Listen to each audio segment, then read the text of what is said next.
नमो विष्णुपादाय कृष्णप्रेष्ठाय भूतले श्रीमते भक्ति वेदांत स्वामिते नामिने नमस्ते सरस्वती देवे गौरवाणी प्रचारिणे निर्विशेष शून्यवादी पाश्चात्य जय श्री कृष्ण चैतन्य प्रभु नित्यानंद श्री अद्वैत गदाधर श्रीवासदि गौर भक्तवृंद हरे कृष्णा कृष्णा कृष्णा हरे हरे हरे राम राम राम हरे राम हरे कृष्णा। तो कल हमने देखा श्रीमद् भागवतम प्रथम स्कंद अध्याय 4 और अंत में हमने देखा कि किस प्रकार श्रीला व्यासदेव जो इतने सारे वेदों की रचना करने के बाद भी अ, वेदों के शास्त्रों की रचना करने के बाद भी उनका हृदय असंतुष्ट ही था।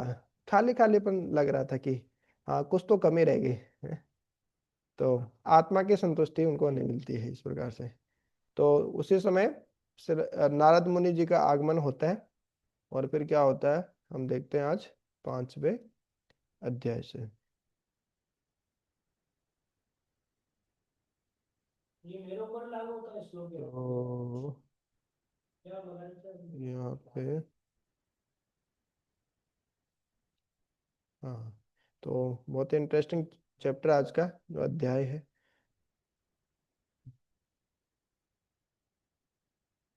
तो जब नारद मुनि उनके पास में आते हैं तो नारद मुनि क्या बताते हैं उनको कि व्यासदेव जी को बताएंगे कि आपने सब कुछ किया, हाँ, लेकिन 4 पुरुषार्थ है काम अर्थ धर्म अर्थ काम मोक्ष, उनके बारे में बहुत अच्छे से विस्तार किया। निराकार ब्रह्म के बारे में बहुत अच्छे से बताया, लेकिन भगवान की भक्ति को छोड़ के सब कुछ बताया इस प्रकार से। तो से आज हम शुरू करते हैं। यस राठौर प्रभु जी। जी प्रभु जी, हरे कृष्णा दंडवत प्रणाम। नारद द्वारा व्यासदेव को श्रीमद् भागवत के विषय में आदेश। सुत उवाच अथम तम सुखमासीन उपासीनं बृहच्रवा देवर्षि प्राह विप्रर्षिं वीणा पाणि स्वयं निव।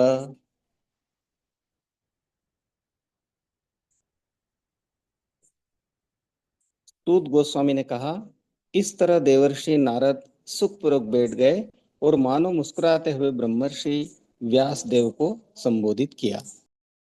हम्म हम्म। तो भगवान हो या फिर भगवान के अवतार इस प्रकार से नारद मुनि, दोनों ही अवतार है एक तरीके से। तो नारद मुनि भी अवतार है, व्यासदेव जी भी अवतार है। तो हम देखते हैं कि जब अर्जुन बहुत चिंताग्रस्त रहते हैं, उनको लगता है कि ये मेरी समस्या तो बहुत बड़ी समस्या है जी, इसका तो कोई समाधान नहीं है। ये समस्या मतलब आप पे आ जाए तो आप तो पहाड़ तले जैसे दब जाता है व्यक्ति, वैसे दब जाएंगे बोले। सबको अपनी समस्या बहुत ऐसे लगती है कि मेरे मेरे जीवन में सबसे ज्यादा समस्याएं हैं जी, इस प्रकार से। जबकि व्यक्ति जब उच्च चेतना में होता है तो उसको पता चलता है ये तो कोई समस्या ही नहीं है, मतलब कोई समस्या नहीं है, उसको समस्या मान के रखा हूं मैं इस प्रकार से। तो नारद मुनि बताते हैं कि हाँ, हंसते हुए बताते हैं हाँ कि देखो समस्या क्या है, हम आपको बताते हैं, उसका समाधान बताते हैं आपको उच्च चेतना से। तो वो फिर इस प्रकार से अभी नारद मुनि बताएंगे।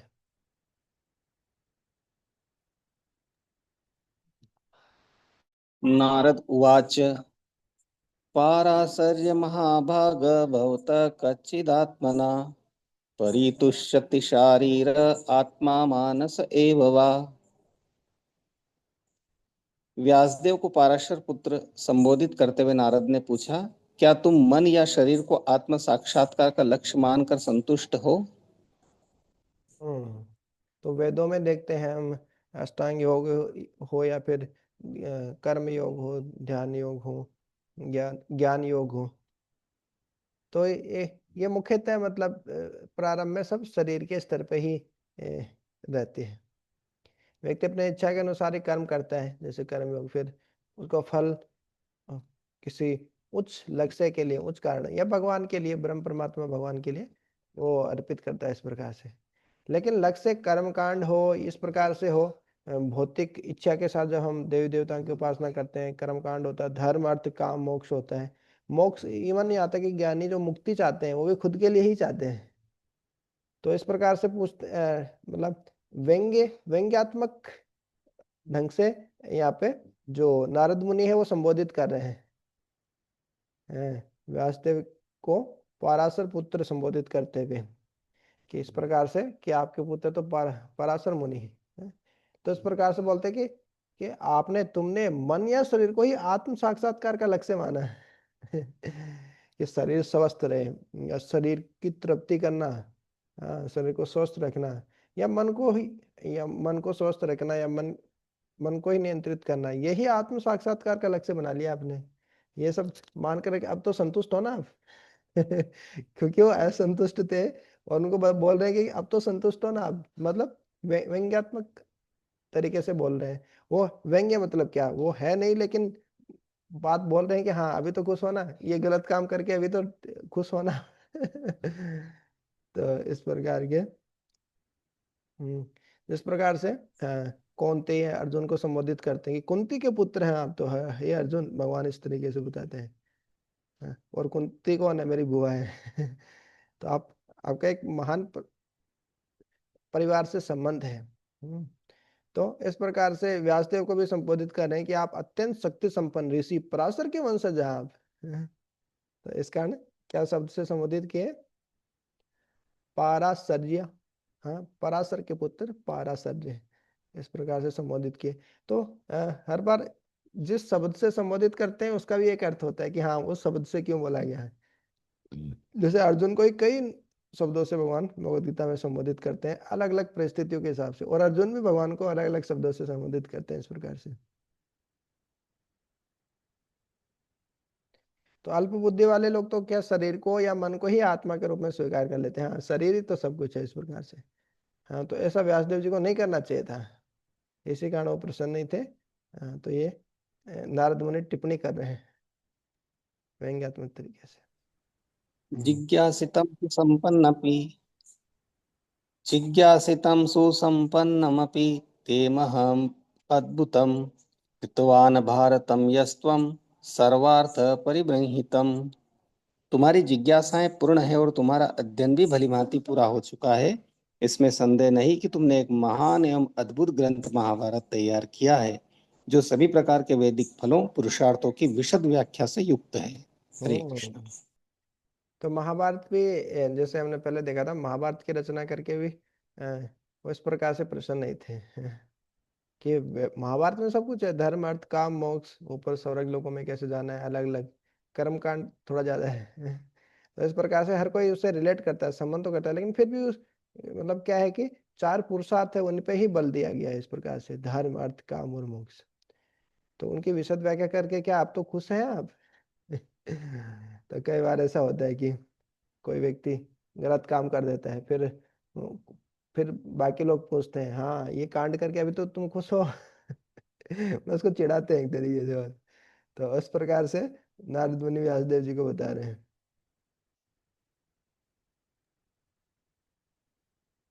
जिज्ञासितमधीतं च ब्रह्म यत्तत् सनातनं तथापि शोचस्यात्मानं कृतार्थ इव प्रभो।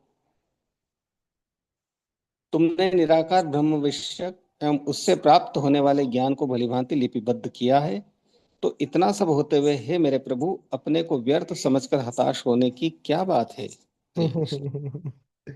तो फिर से एक व्यंग्य और कस दिए कि भगवान का रूप साकार है, भगवान का निराकार रूप भी है, लेकिन क्लेशो ही अधिकतर तेसाम अव्यक्त आसक्त चेतसाम। भगवान भगवत गीता में बोले भगवान के निराकार रूप से कोई आसक्त हो गया तो बहुत उसके जीवन में कष्ट ही कष्ट है। क्लेशो ही अधिकतर तेसाम अव्यक्त आसक्त चेतसाम। हम क्यों, देह वद्भिर अवाप्यते, क्योंकि हमारा शरीर है, हम साकार है। तो हम किसी साकार की पूजा करना, उनसे जुड़ना बहुत आसान है।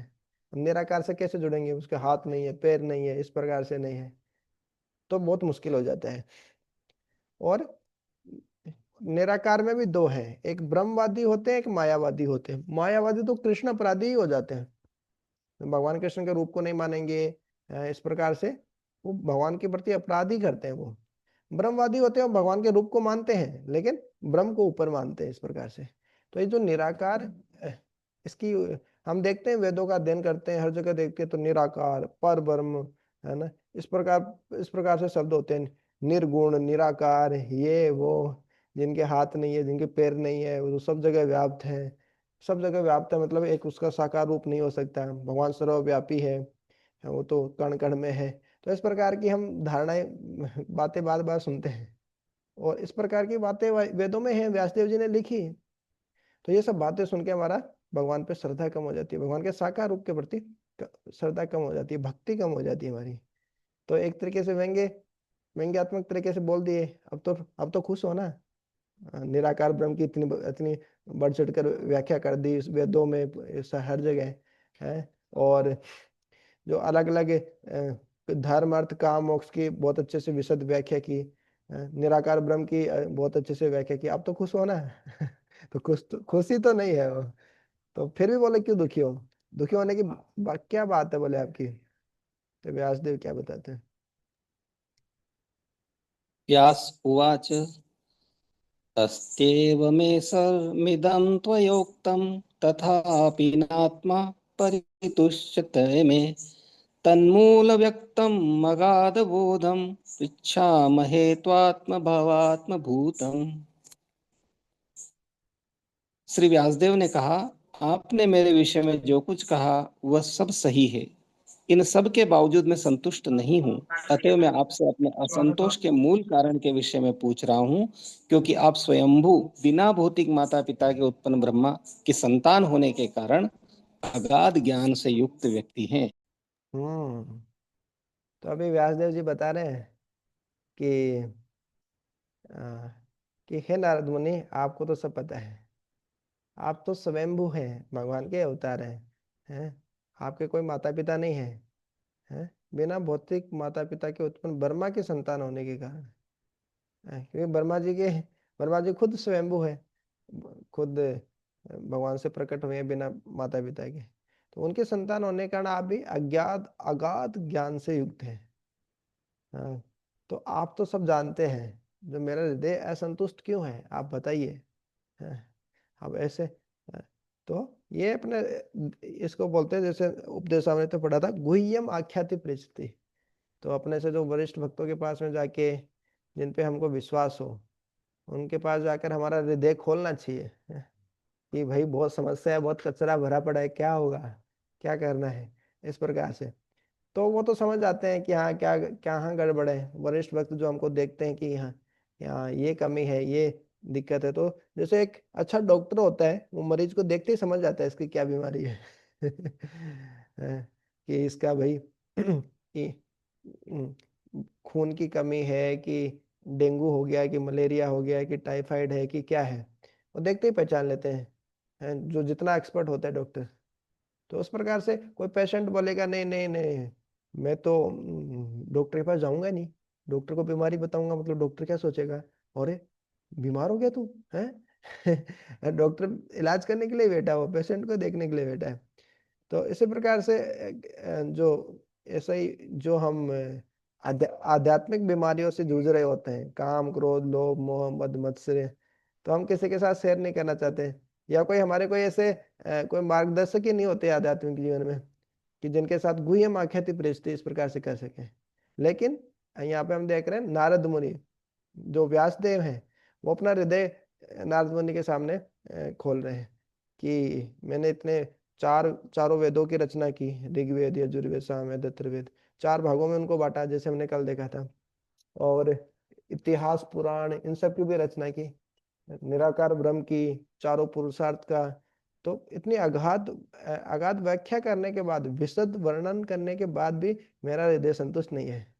तो आप मेरे सहायता कीजिए, इस प्रकार से निवेदन कर रहे हैं।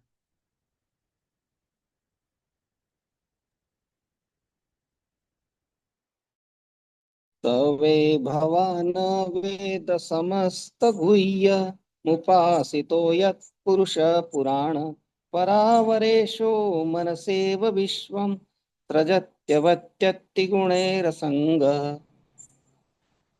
हे प्रभु, जो कुछ भी गोपनीय है वह आपको ज्ञात है, क्योंकि आप भौतिक जगत के सृष्टा तथा संहारक एवं आध्यात्मिक जगत के पालक आदि भगवान की पूजा करते हैं, जो भौतिक प्रकृति के तीनों गुणों से परे हैं। हम्म। तो हे प्रभु, जो कुछ भी गोपनीय है वह आपको ज्ञात है। मतलब कुछ भी ऐसा सीक्रेट नहीं होता, गोपनीय चीज नहीं होती जो भगवान और भगवान के भक्तों को पता नहीं होती। क्यों? भगवत गीता में भी देखा ना, भगवान 7वें अध्याय में बोलते हैं कि आपको मैं बहुत गुह्य ज्ञान बताने जा रहा हूँ। फिर 8वें अध्याय में बोलते हैं आपको गुह्यतर ज्ञान बताने जा रहा हूँ अभी, जो गुह्य से भी गुह्य है, गोपनीय से भी गोपनीय ज्ञान है। फिर बताते हैं गुह्यतम ज्ञान बताने जा रहा हूँ 9वें अध्याय में। फिर आगे जाके बताते हैं कि जो गुह्य ज्ञान हो उसमें सबसे उत्तम ज्ञान बताने जा रहा हूँ आपको। तो भगवान अपने भक्तों के सामने छिप नहीं सकते हैं, भगवान अपने हृदय के भक्तों के सामने प्रकट हो ही जाते हैं, सीक्रेट कुछ रहता नहीं भक्तों के सामने इस प्रकार से। तो इस प्रकार से जो व्यासदेव और नारद मुनि को बता रहे हैं कि आपसे कुछ भी छिपा नहीं है, ये भगवान आप सब जानते हैं। हाँ, आप इस भौतिक जगत के रचना करने वाले हैं, इसको समाप्त करने वाले हैं, आध्यात्मिक जगत के पालक आदि भगवान की पूजा करते हैं आप, भगवान के अवतार है और भगवान भगवान की पूजा करते हैं, जो कि भौतिक प्रकृति के तीनों गुणों से परे है। तो कोई संशय होना ही नहीं है, तीनों गुणों में व्यक्ति फंसा रहता है तभी तो इस भौतिक जगत में रहता है वो। ठीक है, नारद मुनि तो हर जगह ट्रेवल करते हैं, आध्यात्मिक जगत में भी चले जाते हैं वो तो इस प्रकार से।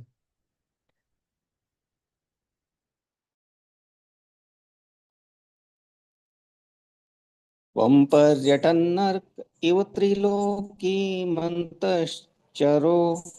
वायुरिवात्मसाक्षी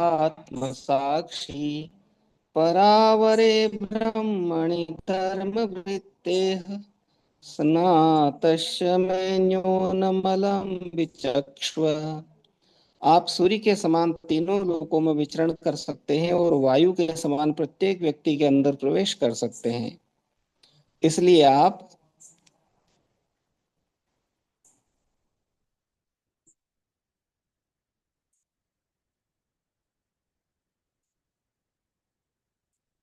इसलिए आप सर्वव्यापी परमात्मा के तुल्य हैं। अतः आपसे प्रार्थना है कि नियमों तथा व्रतों का पालन करते हुए दिव्यता में लीन रहने पर भी मुझ में जो कमी हो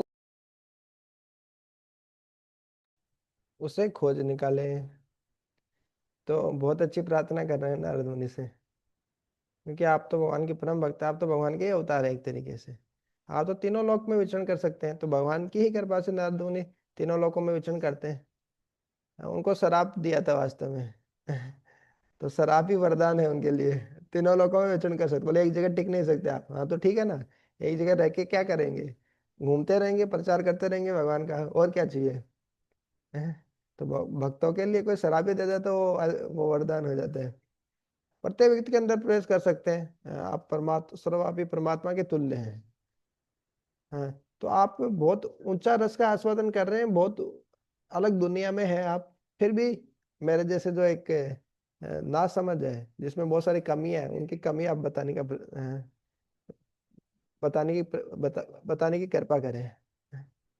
तो ऐसा नहीं है कि जो भगवान के शुद्ध भक्त रहते हैं, गुरु वैष्णव जो रहते हैं, वो हमारी कमी इसलिए बताते हैं कि हमको, क्योंकि वो दिखाना चाहते हैं देखो मैं कितना श्रेष्ठ हूँ, देखो तुम्हारे अंदर ये कमी है, इसलिए वो कमी निकालते हैं भक्तों में। ऐसा नहीं है, ये हम पर वो बड़ा अनुग्रह करते हैं, बड़ी कृपा करते हैं कि हमारी कमी बता के जैसे व्यासदेव बोल रहे हैं कि आप तो मतलब दिव्यता में लीन रहते हैं, भक्ति में लीन रहते हैं, आपको क्या मतलब किसमें किसमें क्या कमी है, कौन क्या कौन सा वायरस आ गया, कौन अलग अलग माया में फंसे हैं, उसे क्या मतलब है आपको।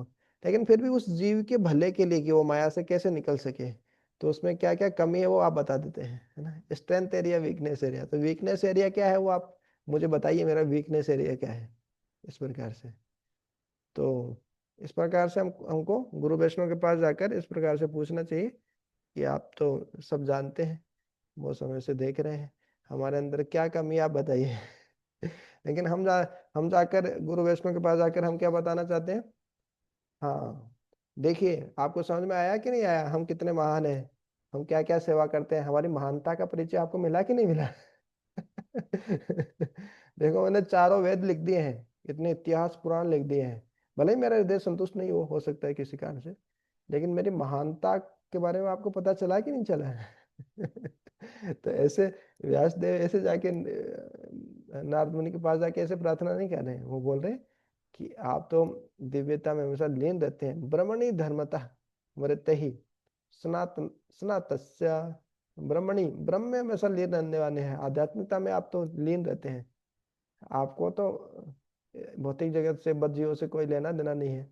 आप तो परम आनंद का आस्वादन करते, फिर भी आप मेरे पे कृपा कीजिए और मेरी कमी बताइए। लेकिन इस प्रकार से ये मनोभाव होना चाहिए। भगवान के पास हम जाते हैं, भगवान के भक्तों गुरु के पास जाते हैं, तो इस प्रकार से कि हम क्या सुधार कर सकते हैं, कैसे प्रगति कर सकते हैं, इसके बजाय कि हम हमारी महिमा जाके बताएं उनको। यस।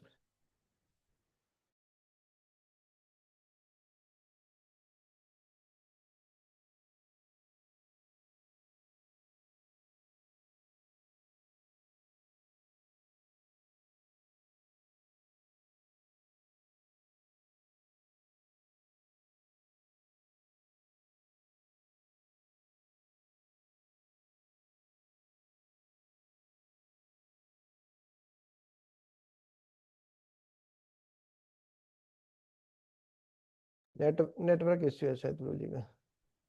श्री नारद उवाच भवता अनुदित प्रायम यशः भगवतः अमलम येन एव असौ न तुष्येत मन्ये तत् दर्शनम खिलम। ठीक है, तो दिनेश प्रभु जी पढ़िए अनुवाद।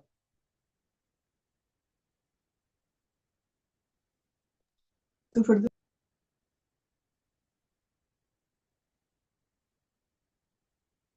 ठीक है, मोहित राम जी पढ़िए।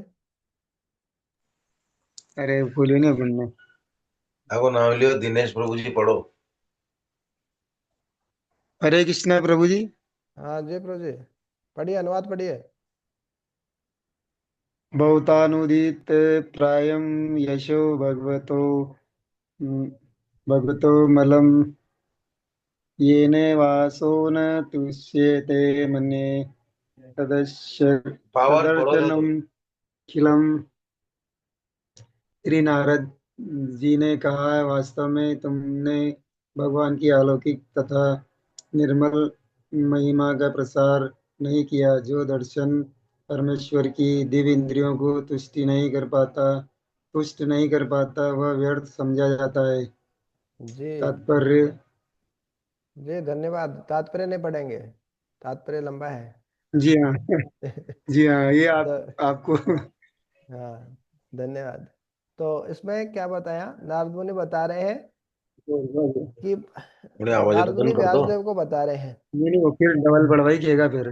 तो व्यासदेव को क्या बता रहे हैं कि आपने सब कुछ लिखा, धर्म अर्थ काम मोक्ष चारों पुरुषार्थ के बारे में लिखा, बताया आपने। आपने निराकार ब्रह्म के बारे में खूब वर्णन किया है, लेकिन आपने जो सबसे महत्वपूर्ण चीज है वही नहीं बताई। मतलब कि हमने सब कुछ कर लिया।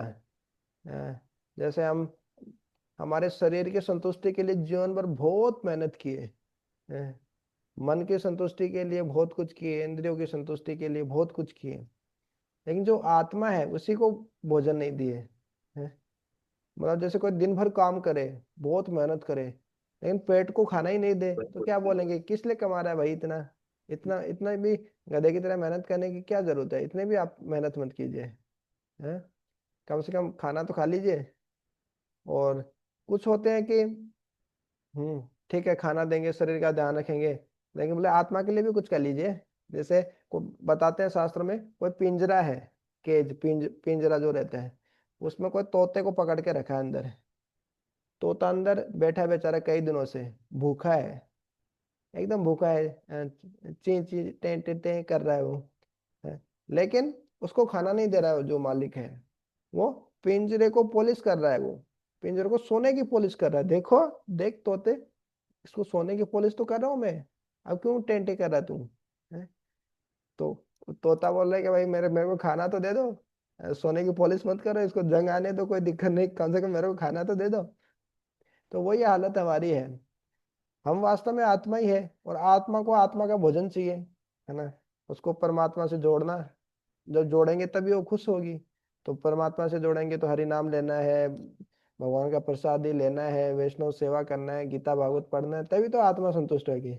अब उसको वो भोजन नहीं दे के हम नहीं, ये शरीर के लिए ये कर लीजिए, शरीर के लिए वो कर लीजिए, ये मन के लिए वो कर लीजिए, मनोरंजन कर लीजिए, ये आनंद वो आनंद, इस प्रकार से हम ढूंढते रहते हैं, लेकिन व्यवहारिक रूप से क्या क्या करना है, भगवान की कैसे कैसे सेवा करना है, वो नहीं करेंगे हम। तो ऐसा ही बोले कि आपने सब कुछ किया, बहुत कुछ किया बोले। जैसे बोलते हैं ना, कई कई लोग आके बोलते हैं, जो कई मांगने वाले आते हैं ना साधु की ड्रेस में, इस ड्रेस में आते हैं कुछ साधु, वो हर घर में जाके एक ही चीज बताते हैं, देखो जी, आपने पूरे जीवन में मेहनत तो बहुत किया, खूब पैसा भी खूब कमाया है, लेकिन पैसा टिका नहीं। आपने अपने रिश्तेदारों के लिए क्या नहीं किया, सब कुछ किया आपने, बस आपके रिश्तेदारी आपको समझ नहीं पाए। हम्म, वही आज तक आपकी वैल्यू समझ में नहीं, आपका महत्व, आपकी जो महानता है उनको समझ में नहीं आई, वो आज तक आपको सम्मान दिए ही नहीं। तो लगता है हाँ एकदम एकदम सही बोला। तो इस प्रकार से व्यक्ति खुद से बहुत रिलेट कर पाता है ऐसे संबंध है। लेकिन वो सही बात है, मतलब ये इस समाज के लिए ये किया वो किया, परिवार के लिए किया, देश के लिए किया, लेकिन ये सब खत्म होने वाला है, सभी सभी टेम्परेरी है। वास्तव में आत्मा के लिए जो किया वही अगले जीवन में जाने वाला है साथ में। तो इस प्रकार से मतलब व्यासदेव ने बहुत कुछ ही लिखा, लेकिन भक्ति के बारे में नहीं बताया, तो वो किसी की भी इंद्रियों को संतुष्ट नहीं कर पाएगा वो ज्ञान जो है, और वो व्यर्थ ही समझा जाएगा। इस प्रकार से नारद मुनि बता रहे हैं कि भगवान की अलौकिक तथा निर्मल महिमा का प्रसार नहीं किया ना, तो कितने ही अच्छे बनो, तथाकथित जो हम अच्छे बन के रहते हैं, वो हमको इंग्लिश में बोलते हैं so called morality is the lack of opportunity. व्यक्ति बहुत अच्छा बना रहता है, अच्छा अच्छा बना रहता है कि हाँ मैं लोगों के सामने अच्छा बना रहा हूँ, पुण्य आत्मा धर्मात्मा के रूप में रहूं, वो तब तक ही रहता है जब तक उसको कुछ गलत काम करने का मौका नहीं मिलता है। यदि कोई भक्त नहीं है और वो सोचता है कि मैं अच्छा ही बना रहा हूँ ऐसे लोगों के सामने, तो वो उस समय तक ही अच्छा रहता है जब तक उसको गलत काम करने का मौका नहीं मिलता। जैसे ही गलत काम करने का मौका मिलेगा तो वो गलत काम कर लेंगे। हाँ, लोग बोलते हैं, अरे अरे इंद्र क्या है, ये इंद्र देवता, अरे कभी तो ये आके अलग अलग, जैसे पृथ्वी लोक में भी आके देखते हैं किसी स्त्री के प्रति आकर्षित हो जाते हैं। तो जैसे वो पत्थर बन गई थी, क्या नाम था, अहिल्य, जो हम देखते हैं अहिल्या। अहिल्या। अहिल्या और थी प्रभु जी। और गौतम ऋषि, ऋषि। और ऋषि का नाम क्या था, गौतम ऋषि। गौतम ऋषि। तो बोले अहिल्या को देख के वो आकर्षित हो गए थे, मतलब वो भगवान, जब वो देखे भगवान को देखे, तो ही उनको भगवान की महानता स्वीकार नहीं हुई, है ना, कि ये ग्वाल बाल कैसे भगवान हो सकता है, इसकी परीक्षा ली जाए। ये मतलब ये सब मेरे मेरे लिए यज्ञ क्यों नहीं कर रहे हैं, विष्णु के लिए यज्ञ क्यों कर रहे हैं, मेरे लिए यज्ञ क्यों नहीं कर रहे हैं। तो इस प्रकार से हम देखते बहुत सारे उदाहरण हैं जहाँ पे इंद्र बहुत भ्रमित हो जाते हैं, इस प्रकार से देख के काम क्रोध लोभ सबसे ही आकर्षित हो जाते हैं, मतलब काम काम से मतलब मोहित हो जाते हैं, कई उदाहरण है। लोभ लालच से हो जाते हैं, हैं? क्रोध क्रोध आ जाता है, जैसे वज्रपात करना कि मेरे लिए यज्ञ क्यों नहीं कर रहे ये ब्रजवासी जो हैं। तो काम क्रोध लोभ इन सब से मोहित हो जाते हैं। तो लोग निष्कर्ष निकालते हैं, हाँ, कि देखिए इंद्र कोई महान थोड़ी है, इंद्र से महान तो हम ही है, इंद्र से शुद्ध भगत तो हम ही है कि नहीं। हम तो कम से कम ऐसा नहीं करते ना, हम कभी किए क्या किसी स्त्री के साथ गलत काम नहीं किए हम। काम करो लो, जितना इंद्र ने किए उतने तो हम नहीं किए होंगे। तो पहली बात तो ये है कि इंद्र एक पोस्ट है, अलग अलग व्यक्ति उस पर आते रहते हैं। जैसे एक प्रधानमंत्री ने गलत काम किया तो ऐसे थोड़ी है कि वो प्रधानमंत्री पोस्ट ही ऐसी गलत पोस्ट है कि वो गलत काम करते हैं जो प्रधानमंत्री बनते हैं, नहीं। वो एक इंद्र ने नहीं किए, वो अलग अलग इंद्र जो है उन्होंने किए। और दूसरी बात है कि हाँ ये बोलना आसान है कि हाँ वो इंद्र ऐसे किए, इंद्र देवता इंद्रदेव ने ऐसे किया है, इंद्रदेव ने वैसा किया है। लेकिन यदि इंद्र देवता की पोस्ट आपको मिल जाए, उस पद पर यदि आप हो, आपके पास में इतनी सुख सुविधाएं हो, सब आपका ही है, पूरा स्वर्ग आपका है, लोग बोलते हैं ना ये तो जन्नत है स्वर्ग है, तो पूरा स्वर्ग आपका है, आप उसके मालिक हैं। तो कितना मद अहंकार हमारे सर में चढ़ जाएगा, हम क्या क्या नहीं करेंगे फिर, सोच ही सकते हैं। हमारे पास कुछ नहीं है फिर भी कितने सारे विचार आते हैं कुछ उल्टा सीधा करने का। तो इंद्रदेव जैसा हमको पास पावर मिल जाएगा, पोस्ट पावर पोजीशन जब हमको मिल जाएगा, फिर तो हमारे रंग बदल जाएंगे।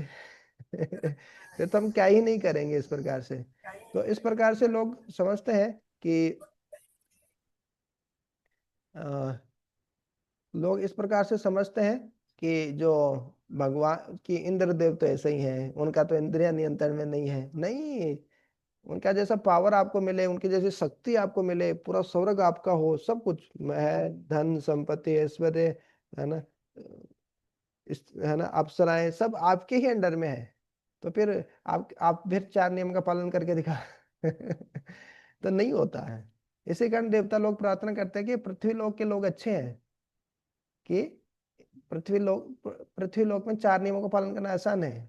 स्वर्ग में भोग करने के इतने ऑप्शन है कि वहां पे व्यक्ति 4 नियमों का पालन करना, पूरी भक्ति करना, ये सब बहुत मुश्किल हो जाता है उनके लिए। अब ये तो स्वाभाविक है, मतलब कि किसी भी व्यक्ति के लिए, जैसे मान लीजिए आप 5 गुलाब जामुन खा सकते हैं, और उससे ज्यादा खाएंगे तो आपको पता है क्या, मेरे को डाइजेशन की प्रॉब्लम हो जाएगी, पेट भारी हो जाएगा, है ना, बहुत सारी दिक्कत हो जाएगी। लेकिन आपको कोई बोले कि आप कितने भी गुलाब जामुन खाओ, आपको कोई समस्या नहीं होने वाली है, आपको बाथरूम वॉशरूम भी नहीं जाना, बाथरूम भी नहीं जाना, सब पच जाएगा, जितना खाना उतना खा सकते हो आप। तो आ, आ, तो फिर हम तो बहुत सारा गुलाब जामुन खाएंगे कि नहीं खाएंगे, खाएंगे इस प्रकार से। तो लेकिन हाँ, लेकिन हाँ, तो इस प्रकार से होगा। इसी कारण जो स्वर्ग के जो लोग होते हैं, स्वर्ग के जो देव है ना, स्वर्ग में भी देव देवता होते हैं, इतने भोग करने के ऑप्शन होते हैं। हम तो ज्यादा भोग करते हैं, हमको रोग हो जाता है तुरंत। लेकिन आध्यात्मिक जगत में ऐसा नहीं है, मतलब स्वर्ग लोक में ऐसा नहीं है, भोग करने से वहां रोग नहीं होता है, इसलिए लोग,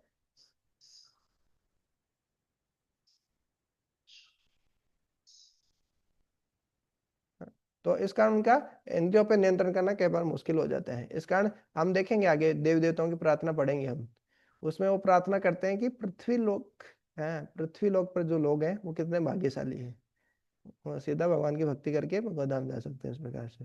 जबकि जब भोग के ऑप्शन ज्यादा हो तो भक्ति करना मुश्किल हो जाते हैं, फिर व्यक्ति उसी में फंस जाता है इस प्रकार से।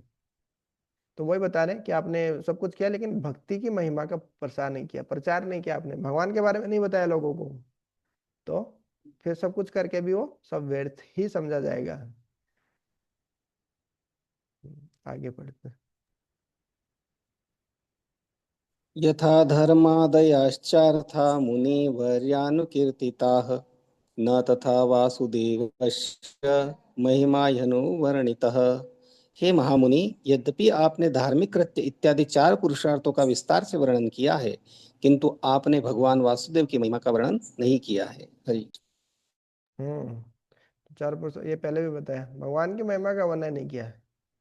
जो जो कि सब कुछ है उन्हीं के बारे में नहीं बताया, बाकी अन्य सारे चीजों के बारे में बता रहे, जिनसे हमको सब कुछ मिल रहा है उन्हीं के बारे में वर्णन नहीं करके बाकी सबके बारे में वर्णन किया, बताया इस प्रकार से बता।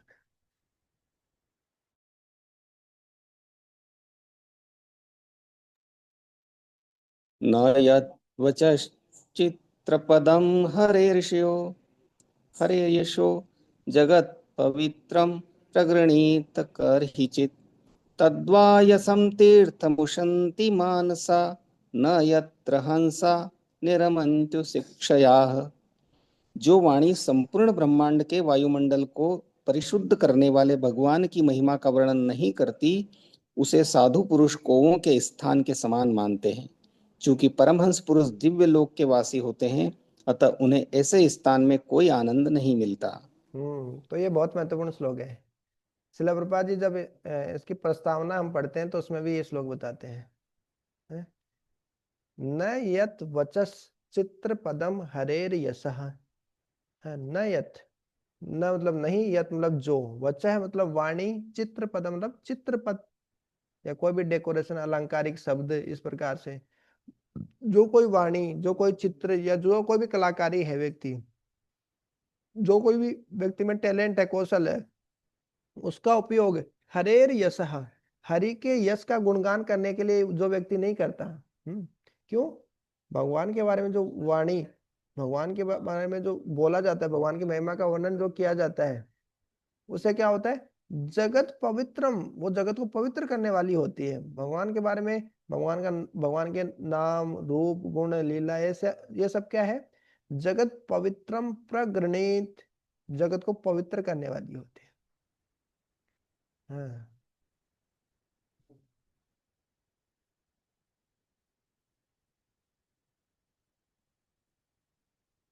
तद वायसम, हाँ, लेकिन जो वाणी भगवान के यश को, भगवान के यश का वर्णन करने वाली है ना, जो जो वचस, जो चित्रपदम, जो हरि के यश का गुणगान नहीं करती है ना, जो कि वास्तव में जगत को पवित्र करने वाली है, या बहुत मुश्किल से कोई है ना, भगवान के बारे में बताते हैं, तो उस स्थान को तद वायसम तीर्थम उसंती मानसा, जो मानस लोग हैं, जो साधु पुरुष लोग हैं, उस स्थान को क्या मानते हैं? कौओं का तीर्थ स्थान मानते हैं। न यत्र हंसा निर्मंती उशिक्षय, जो उशिक्षय, जो दिव्य धाम के जो वासी है, जो संत लोग हैं, जो हंस जो लोग हैं, वो वहां पे न निर्मंती, वहां पे आनंद नहीं लेते हैं, वहां पे रमण नहीं करते हैं ये। तो बहुत ही महत्वपूर्ण श्लोक है कि क्या बता रहे हैं कि जो वाणी भगवान के बारे में, भगवान के नाम, रूप, गुण, लीला के बारे में जहाँ पे चर्चा नहीं होती है, जो कि वास्तव में पूरे जगत को पवित्र करने वाली है, तो वो जगह वास्तव में क्या है? कौओं का तीर्थ है। जो कौओं की तरह जो दुष्ट लोग होते हैं वहां पे चोंच मारते रहते हैं। जैसे कौवे क्या कर, कहाँ कहाँ जाते हैं? जहाँ पे सबसे ज्यादा गंदगी होती है वहां पे काव काव काव काव करते करते कौए एकत्र हो जाते हैं, और जो सबसे गंदी चीज होगी उसमें अपनी चोंच देंगे इस प्रकार से, है ना। गांव में तो बहुत अनुभव रहता है इस चीज का। तो उसी प्रकार से जो दुष्ट स्वभाव के लोग हैं, वो, उनको मजा कहाँ आता है? अखबार पढ़ने में मजा आएगा, न्यूज़पेपर और रील्स, शॉर्ट्स, ये वो। हाँ, देखिए, काम वासना में आके उसने देखो ऐसे ऐसे किया, क्रोध में आके देखो ऐसे ऐसे हिंसा की, बांग्लादेश में एक हिंदू व्यक्ति को ऐसे जलाकर मार दिया। अरे उसने लालच में आके देखो क्या क्या किया, क्या क्या भ्रष्टाचार किया, ये स्कैम, वो स्कैम। तो पूरे दिन भर यही बात करते रहते हैं, पूरी गंदगी वाली बात है। समाचार पत्र पढ़ने में बहुत रुचि आएगी।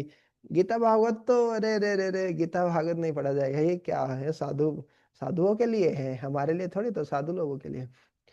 तो इस प्रकार से मजा कहाँ आता है? ये जहाँ पे हमारे इंद्रियों को मजा मिलता है। हाँ, ऐसी बातें सुनने से अच्छा लगता है हमको।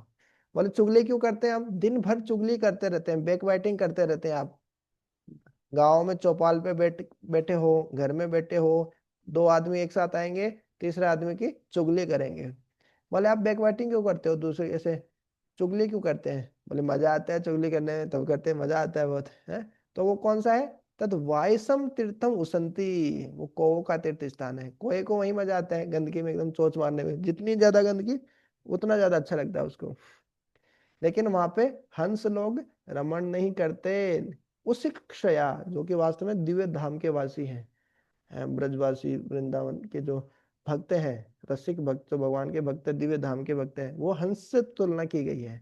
हंस क्या करता है? मोती चुगता है, उसको मोती चाहिए, कीचड़ नहीं चाहिए, कचरा नहीं चाहिए उसको।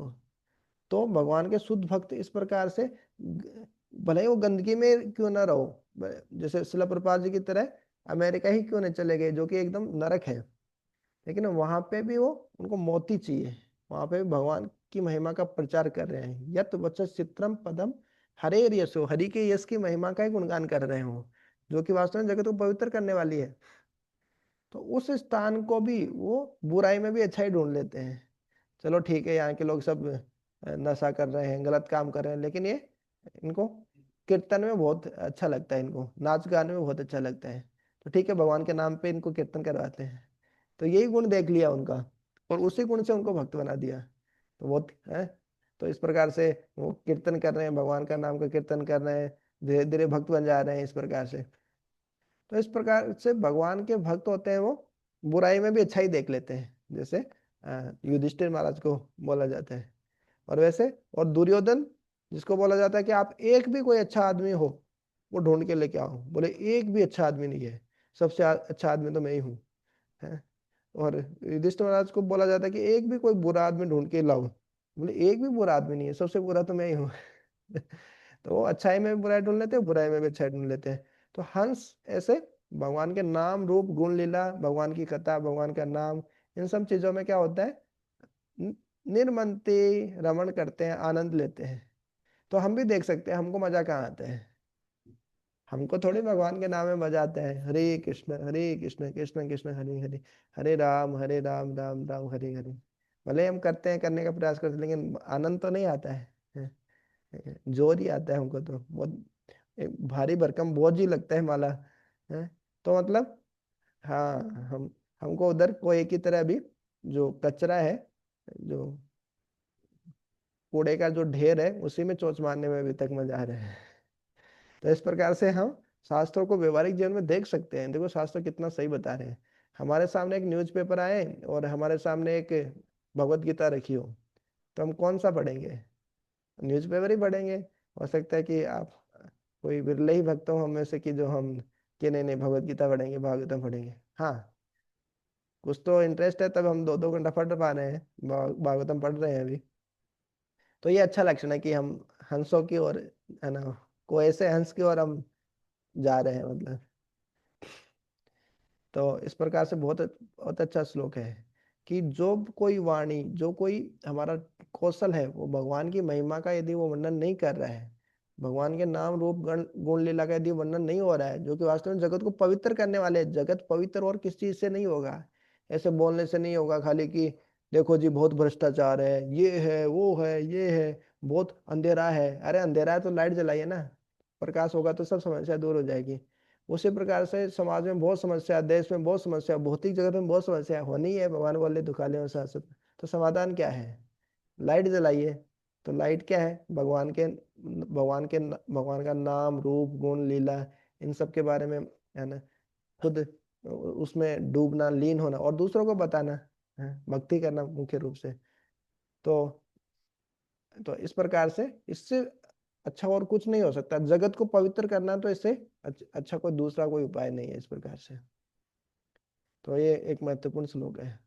न यत न यत्वचश्चित् पदम हरेर्यस्य जगत पवित्रम प्रगृणीत करहिचित्। तो वो कौओं का तीर्थ स्थान है। तो कौओं के तीर्थ स्थान में बहुत भीड़ रहती है, बहुत सारे कौवे रहते हैं, लेकिन हंसों के उसमें बहुत कम ही रहते हैं। इस प्रकार से प्रभुपाद जी बता रहे हैं इसमें।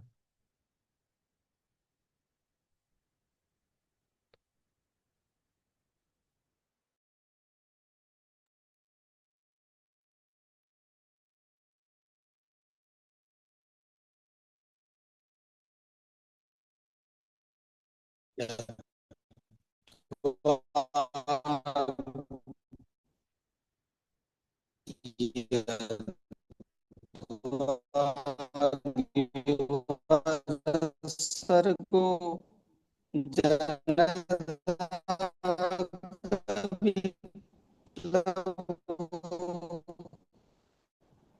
यस्मिन् भक्तिश्लोक वॉइस ब्रेक हो रही है प्रभु जी आपकी।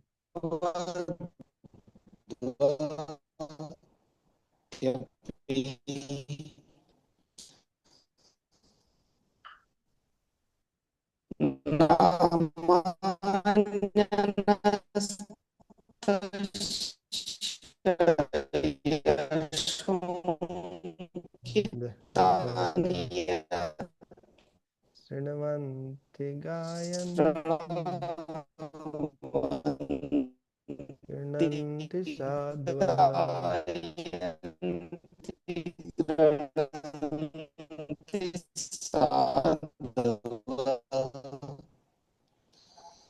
दूसरी ओर हम्म। तो बता रहे हैं, तद्वाग विसर्गो जनताग विप्लवो यस्मिन् प्रतिश्लोकम अभद्वति अपि नामान्यनन्तस्य यशोऽङ्कितानि यत् शृण्वन्ति गायन्ति गृह्णन्ति साधवः। ठीक है, पढ़िए, कोई इसका अनुवाद पढ़िए।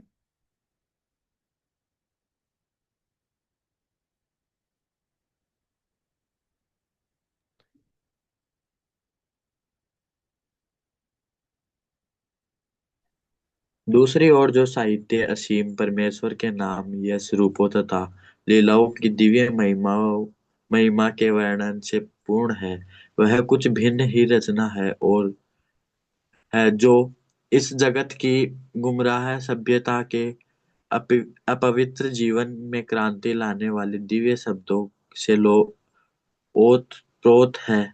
ऐसा दिव्य साहित्य, चाहे वह ठीक से न भी रचा हुआ हो, ऐसे पवित्र मनुष्य द्वारा सुना गया तथा स्वीकार किया जाता है, जो नितांत निष्कपट होते हैं। हरे हम्म कृष्ण। हरे कृष्ण। तो अभी एक एक मिनट का समय लीजिए और इसमें क्या बताया है उसको थोड़ा समझने का प्रयास कीजिए, फिर 1 मिनट में हम फिर शुरू करते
हरे कृष्णा। तो क्या समझ में आया, कौन बताएंगे?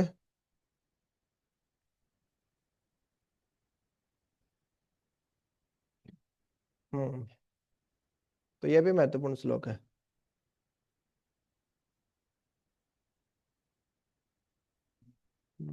तत्वाक विसर्गो जनताग विप्लवो, कि देखिए जो ये वाणी है, जो गीता भागवत की जो वाणी है, भगवान का नाम जो है, जो वाणी है, ये सब चीजें क्या, जनता अग विप्लव, जो सामान्य जो जनता है, जो लोग हैं, उनके जीवन में जो अग मतलब पाप, जैसे भगवत गीता में भगवान को अर्जुन बोलते हैं अनग, अर्जुन को भी बोला जाता है अनग, जो कि पाप रहित है, इस प्रकार से।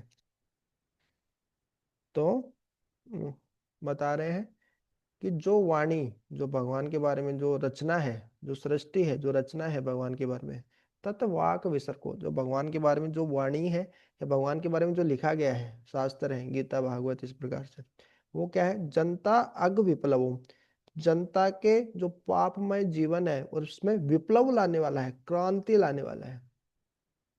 क्रांतिकारी परिवर्तन आता है जब कोई इस्कॉन से जुड़ता है, भगवान का भक्त बनता है, तो उसके जीवन में बहुत क्रांतिकारी परिवर्तन आते हैं। कई कई तो इस प्रकार से रहते हैं एकदम पापपूर्ण, जैसे शुरुआती कैसे हुई, जब शिला प्रभुपाद जी भगवान जो भक्ति का प्रचार कर रहे थे अमेरिका में, जो सारे 4 नियम तोड़ते थे, सारे चारों पाप करते थे, नशा करना, जुआ खेलना, मांसाहार करना, व्यभिचार करना। तो उनके जीवन में ऐसी क्रांति आई कि वो भगवान के भक्त बन गए। 4 नियम का पालन कर रहे हैं, 16 माला का जप कर रहे हैं 2 घंटे बैठ के, चाय कॉफी भी नहीं पी रहे हैं, मांस खाना तो दूर की बात है, प्याज लहसुन भी नहीं खा रहे हैं। तो इस प्रकार से जो सामान्य जो जनता है उनके आगे उनके पाप में क्रांतिकारी परिवर्तन आता है जब वो भगवान के भक्तों से जुड़ते हैं, भगवान की वाणी से जुड़ते हैं, या भगवान के बारे में जो जो शास्त्र हैं या जो जो रचना है उनके बारे में सुनने से, उनके बारे में पढ़ने से, भक्तों के साथ अकेले में हो सकता है इतना समझ में नहीं आए, भक्तों के साथ जब एक साथ आके इस प्रकार से समझते हैं, पढ़ने का प्रयास करते हैं, तो क्या होता है, जनताघ विप्लवो, तो व्यक्ति के जीवन में क्रांतिकारी परिवर्तन आते हैं, पाप उसके नष्ट हो जाते हैं। यस्मिन प्रति श्लोकम अबद्वतपि, अबद्वती अपि, भले ही उसका प्रति श्लोक, हर एक श्लोक अबद्वत, बहुत सिस्टमेटिक तरीके से नहीं लिखा गया हो, नियमित तरीके से नहीं लिखा गया हो, अनसिस्टमेटिक ही क्यों ना हो। मतलब भागवतम में बता रहे हैं कि भले ही भागवतम के श्लोक भले ही बहुत ज्यादा सिस्टमेटिक, व्याकरण ये सब चीजें हो, ये सब चीजें भले ही ना हो, लेकिन नामानि अनंतस्य यशो अंकितानि यत्, भगवान के जो भगवान जो अनंत भगवान है उनके नाम और भगवान के यश जिसमें अंकित है, जिसमें वर्णित है, चित्रित है जिस गीता भागवत में, उसको क्या करते हैं, शृण्वन्ति गायन्ति गृणन्ति साधवः, जो साधु लोग हैं, भगवान के भक्त हैं, वो क्या करते हैं, शृण्वन्ति सुनते हैं, गायन्ति गाते हैं, गृणन्ति स्वीकार भी करते हैं, अपने जीवन में लगाते भी हैं उसको। तो ये बहुत महत्वपूर्ण है भागवतम। देखिए भागवतम ऐसा ग्रंथ है जो व्यक्ति के जो पाप में जो जीवन है उसमें क्रांतिकारी परिवर्तन लेके आते हैं, पाप कर्म व्यक्ति छोड़ देता है। भले ही ऐसे जो भागवतम जैसे ग्रंथ हो, भक्ति के ग्रंथ हो, भले ही वो सिस्टमेटिक तरीके से न लिखे गए हो, अबद्वती अपि, एकदम बद्ध रूप से नहीं लिखे गए, एकदम सिस्टमेटिक नियमित रूप से नहीं लिखे गए हो भले ही, लेकिन फिर भी बहुत खतरनाक श्लोक होते हैं, है ना, गीता भागवत के या ऐसे भक्ति शास्त्र के जो श्लोक होते हैं। क्यों? उनमें उनमें अनंत भगवान के जो नाम है, जो यश है उनका, उसका वर्णन होता है, और जिसको वास्तव में जो साधु लोग हैं उसके बारे में निरंतर सुनते हैं, भगवान की महिमा के बारे में उसका गायन करते हैं, और उसको गृणंति स्वीकार भी करते हैं जी, उसको अपने जीवन में लगाते भी है इस प्रकार से। तो ये 2 महत्वपूर्ण श्लोक थे। यत वाग विसर्गो जनता नहीं, यत वचश्चित्रम पदम हरेर यस्सो जगत पवित्रम प्रगणित क्रहिचित तत् वायसम तीर्थम उसंति मानसा न यत्र हंसा निर्मंति उसिक क्षयः, कि एक कौ का तीर्थ स्थान होता है जी, एक हंसों का तीर्थ स्थान होता है।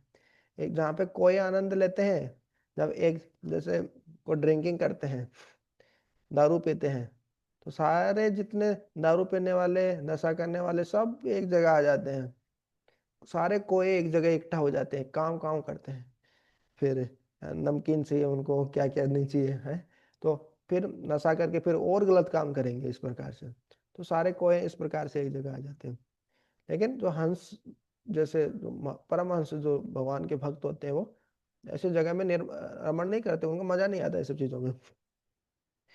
तो दोनों को अलग अलग चीजों में मजा आता है, उनका लक्ष्य भी अलग अलग है। तो फिर क्या है कि श्रीमद् भागवतम एक ऐसा ग्रंथ है जिसकी हर एक वाणी, हर एक रचना जनता के जो पाप है उनमें विप्लव लाने वाली है। उसमें भले ही प्रति श्लोक अबद्ध रूप से लिखा गया हो, फिर भी उसमें भगवान अनंत के नामों के बारे में, यश के बारे में वर्णन है, जिसका गायन, श्रवण और उसको जीवन में आत्मसात करते हैं कौन? साधु लोग जो होते हैं। दुष्ट लोग होंगे वो तो नहीं करेंगे, वो तो भगवान की कथा का श्रवण नहीं करेंगे, गायन भी नहीं करेंगे, और जीवन में तो लगाना दूर की बात है इस प्रकार से। तो ये दोनों श्लोक बहुत महत्वपूर्ण थे।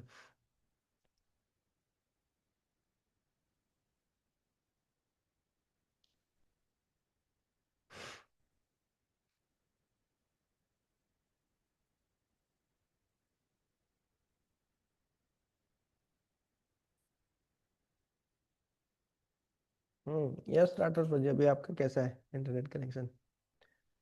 जी। कर्ममप्यच्युत भाववर्जितं न शोभते ज्ञानमलं निरञ्जनम् कुतः पुनः स्वदभद्रमीश्वरे न चार्पितं कर्म यदप्यकारणम्। आत्म साक्षात्कार का ज्ञान समस्त भौतिक आसक्ति से रहित होने पर भी शोभा नहीं देता। यदि वह अच्युत ईश्वर के भाव से शून्य हो तो फिर उन सकाम कर्मों से क्या लाभ है यदि वे भगवान की भक्ति के लिए काम न आ सके और जो स्वभावतः प्रारंभ से ही दुखप्रद तथा क्षणिक होते हैं। तो भागवतम का स्तर अलग ही स्तर है, मतलब कि जैसे हम सुनते हैं कि जननी जन्मभूमिश्च स्वर्गात् अपि गरीयसी, जो जननी हमारी माता है जिनने हमें जन्म दिया है, और जो हमारी जन्मभूमि है वो स्वर्ग से भी बढ़कर है। लेकिन भागवतम में अलग ही स्तर है। भागवतम बोलते हैं भूमि इज्जत ही, कि जो अपने जिस जगह में जन्म लिया है उस भूमि को ही केवल पूजनीय मानता है, तो वो नारकीय बुद्धि है, वो जानवर की बुद्धि है, इस प्रकार से बोलते हैं। है? क्यों? क्योंकि बोले यहाँ पे मैं जन्म लिया, इस कारण ये जमीन बहुत महत्वपूर्ण है। हाँ, कि तुम बहुत बड़े महान हो, भक्त हो भगवान के, इस कारण ये जमीन बहुत महत्वपूर्ण हो गई है। तो नहीं, तो इस प्रकार चेतना का अलग ही स्तर है। देखिए बाकी शास्त्रों में कर्म कांड कि आपको कुछ ये प्राप्त करना है, भौतिक इच्छा है तो आप इन देवताओं के पास जाइए, ये है तो इसके पास जाइए, किस प्रकार से आप अच्छे से एंजॉय कर सकते हैं, ये सब नहीं है भागवतम में। भागवतम में यही है कि आप भगवान के शुद्ध भक्त कैसे बन सकते हैं। भगवान से कुछ नहीं चाहिए, भगवान से बस प्रेम करना है।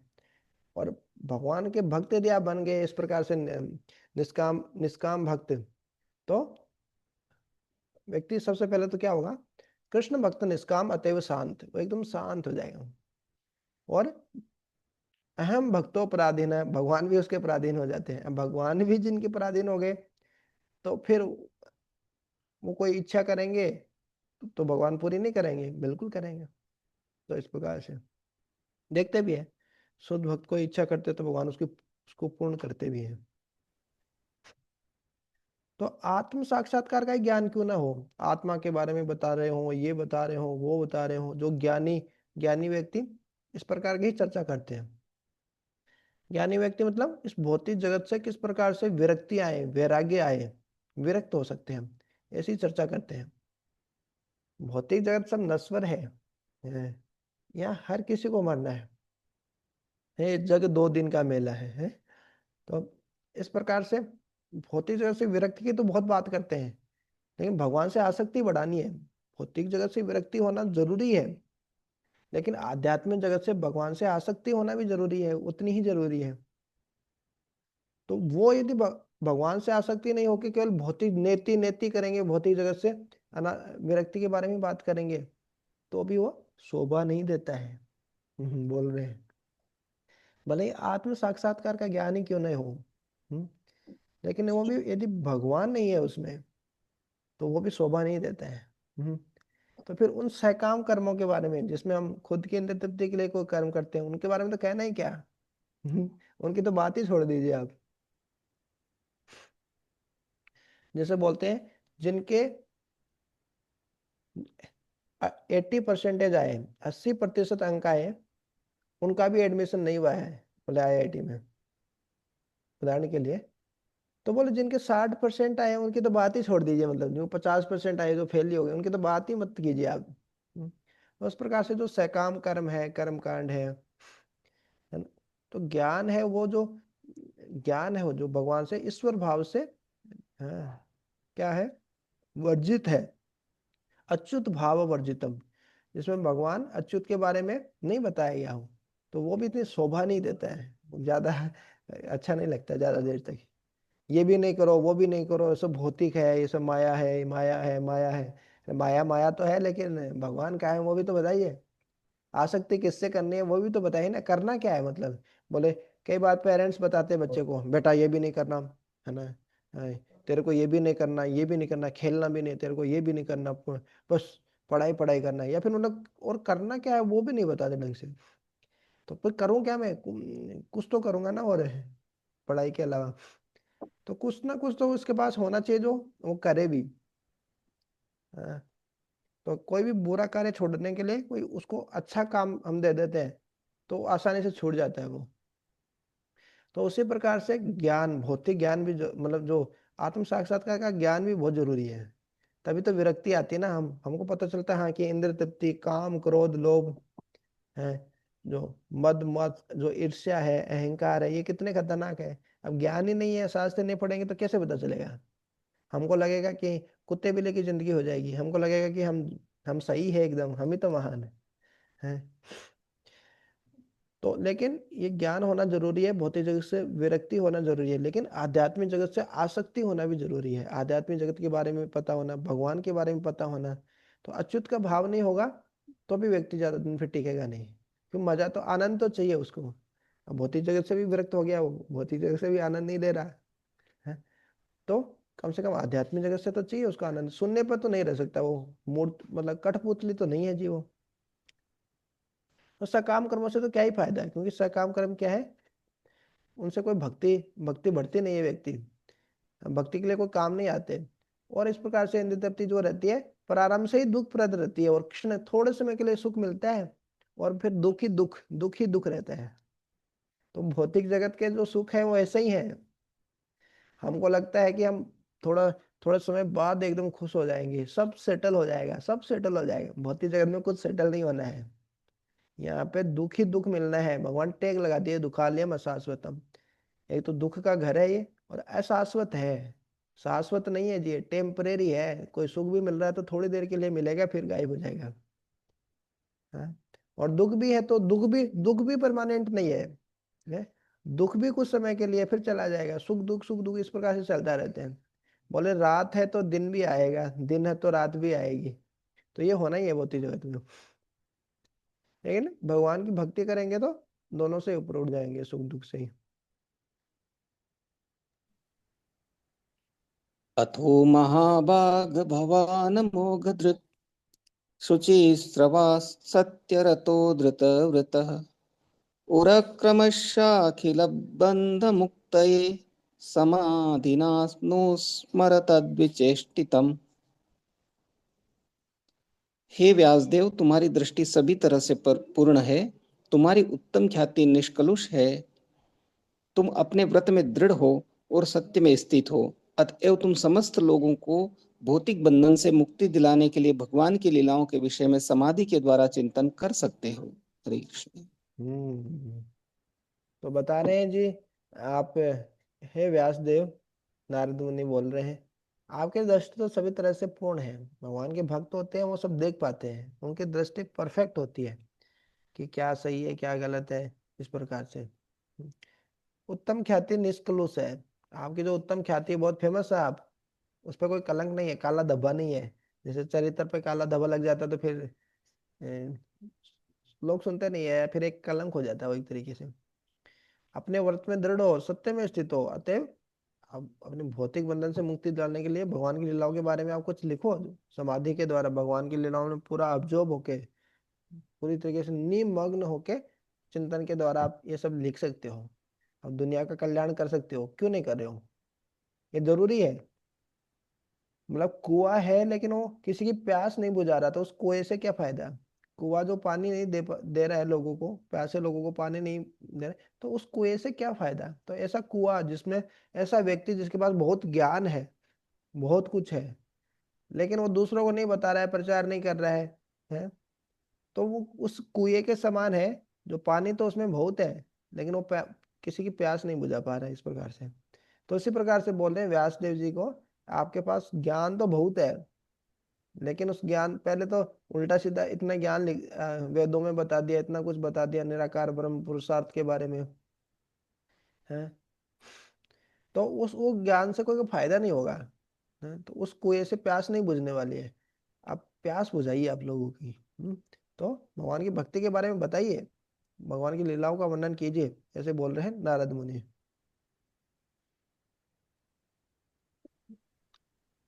ततो अन्यथा किंचन यद्विवक्षत पृथगदर्शस्तकृतरूपनामभिः न हरिकिंचिदप्यवगम्यते त्वा कापि च दुतिस्थामति लभते वाताहते नोरि वास्पदम। तुम भगवान के अतिरिक्त विभिन्न रूपों, नामों तथा परिणामों के रूप में जो कुछ भी वर्णन करना चाहते हो, वह प्रतिक्रिया द्वारा मन को उसी प्रकार आंदोलित करने वाला है जिस प्रकार आश्रय विहीन नाव को चक्रवात आंदोलित करता है। तो फिर से एक उपमा उदाहरण दे दिया समझाने के लिए कि तुम भगवान के जो बता रहे हैं कि व्यासदेव, आप भगवान के जितने भी अतिरिक्त विभिन्न रूप है, नाम है, परिणामों के रूप में जो कुछ भी वर्णन करना चाहते हो, भगवान के अतिरिक्त, मतलब भगवान के अलावा आप जो कुछ भी वर्णन कर रहे हो, ब्रह्म है, सकाम कर्म है, ज्ञान है, जो कुछ भी है, मतलब वैराग्य ही क्यों ना हो, जो भी अलग अलग रूप, नाम तथा परिणामों के बारे में जो कुछ भी वर्णन कर रहे हो ना, वह प्रतिक्रिया द्वारा मन को उसी प्रकार आंदोलित करने वाला है। उसको पढ़ने के बाद उसको, है ना, उसकी प्रतिक्रिया क्या होगी, उसकी रिएक्शन क्या आने वाली है? उसको मन में शांति नहीं आने वाली, मन में असंतोष ही होगा उससे। जैसे कोई कोई नाव है, आश्रय विहीन नाव है, जिसका कोई आश्रय देने वाला नहीं, जिसको कोई नाविक चलाने वाला नहीं है, तो ऐसी नाव का क्या होता है, जब चक्रवात आता है तो क्या होता है? तो एकदम ध्वस्त हो जाएगी वो, तो मतलब चक्रवात उड़ा के ही ले जाएगा उसको, तो कहीं पे मिलेगी, है ना, उसके एक अंग इधर तो दूसरा अंग उधर, कहाँ कहाँ वो बिखर जाएगी, इस प्रकार से टूट जाएगी। तो उसी प्रकार से हमारा मन यदि भगवान को छोड़कर और कहीं लगा तो फिर उसकी प्रतिक्रिया खतरनाक ही होने वाली है। इसी कारण भगवान भगवत गीता में देखिए कितने श्लोकों में बोल दिए, मन मना भव मद भक्तो, है ना, माम नियोज्यसी, मैंने में ही मन लगाओ, मन मना भव, है, मद भक्तो, मेरे भक्त बनो। तो इस प्रकार से भगवान भगवत गीता में कई बार बता दे कि मन को मेरे में लगाओ। चंचलम ही मन कृष्ण, बहुत चंचल है ये मन। तो उस प्रकार से यदि भगवान की भक्ति के अतिरिक्त हम और कुछ भी वर्णन करेंगे, भले ही वो ज्ञान वैराग्य कुछ भी हो, तो हमारा मन और उद्वेलित होने ही वाला है, उत्तेजित होने ही वाला है वो। जैसे चक्रवात आने पे एक आश्रयहीन नाव को वो पूरी तरीके से उत्तेजित कर देती है, इस प्रकार से, है ना, कहीं कहीं भी उड़ा कर ले जाएगी उसको, इस प्रकार से। तो इस प्रकार से भगवान को छोड़कर और कुछ भी है, उसकी कोई वैल्यू नहीं है।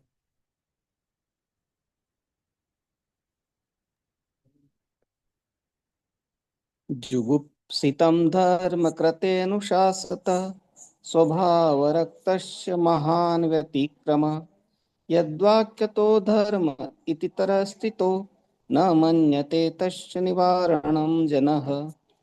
सामान्य लोगों में भोग करने की स्वाभाविक प्रवृत्ति होती है और तुमने धर्म के नाम पर उन्हें वैसा करते रहने के लिए प्रोत्साहित किया है।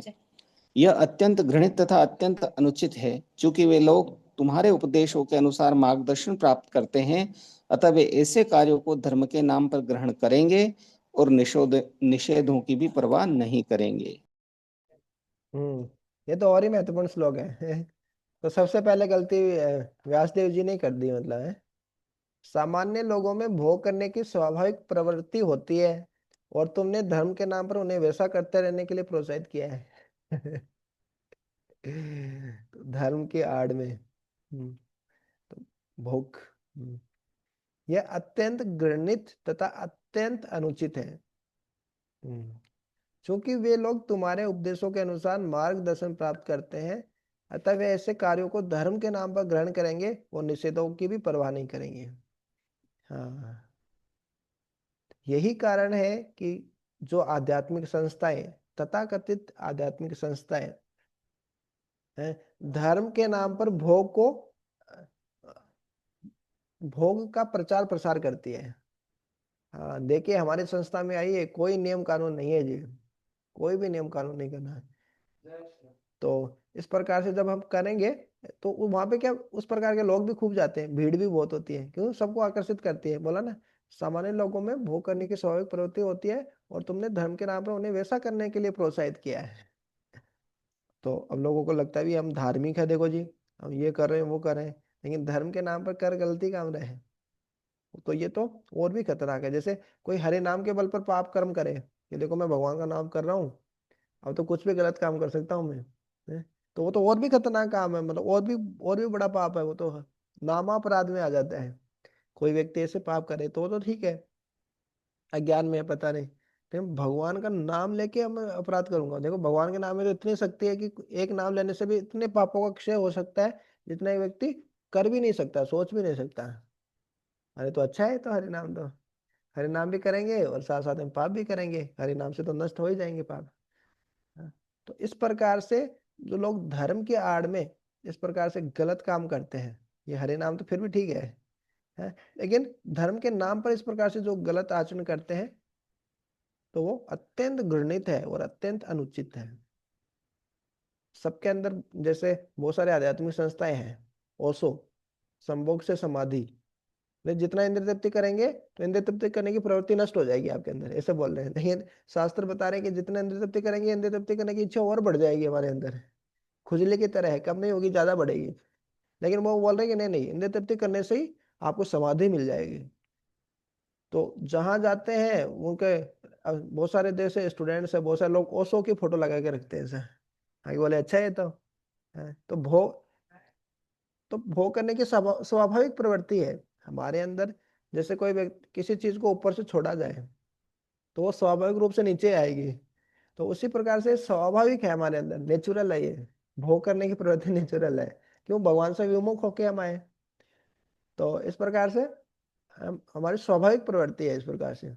तो व्यासदेव, नारद मुनि बोल रहे हैं व्यासदेव जी को कि आपने भी वैसे ही किया, धर्म के नाम पर आपने चारों पुरुषार्थ का वर्णन किया है, निराकार ब्रह्म का किया है, मुक्ति, भुक्ति मुक्ति सिद्धि कामी जो रहता है, कि सबका बहुत अच्छे से वर्णन किया है भक्ति को छोड़ के इस प्रकार से।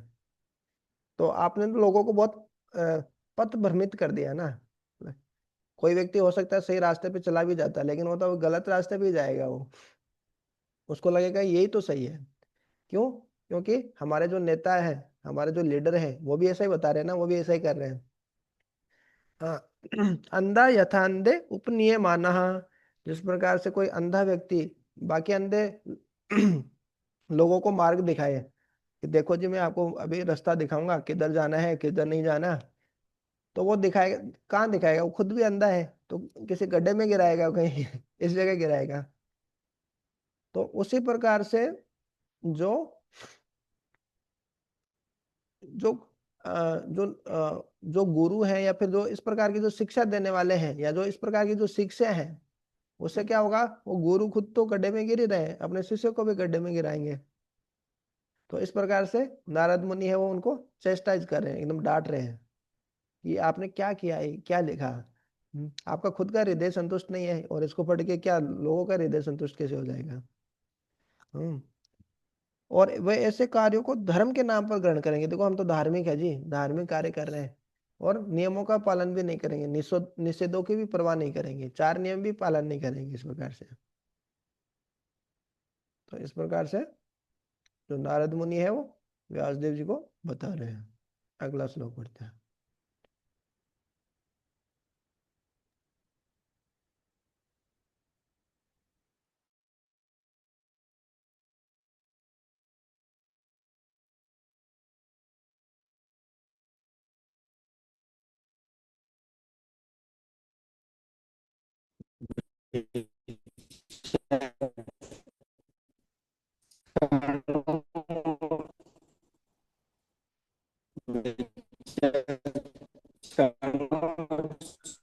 वॉइस ब्रेक हो रही है ब्रज आपकी।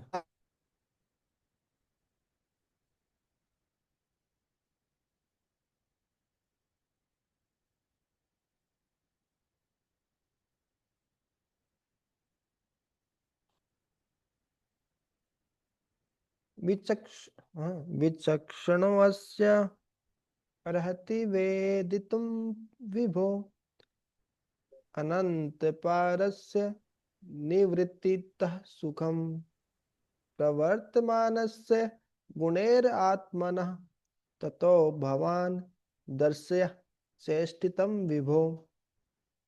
भगवान असीम है, ठीक है, अनुवाद आप में से कोई पढ़िए।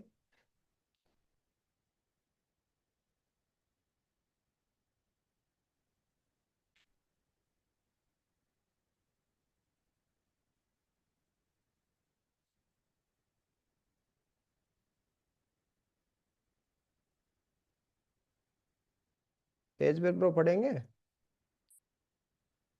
जी? मोहित राम जी, गीता विश्राम जी, गीता भाई।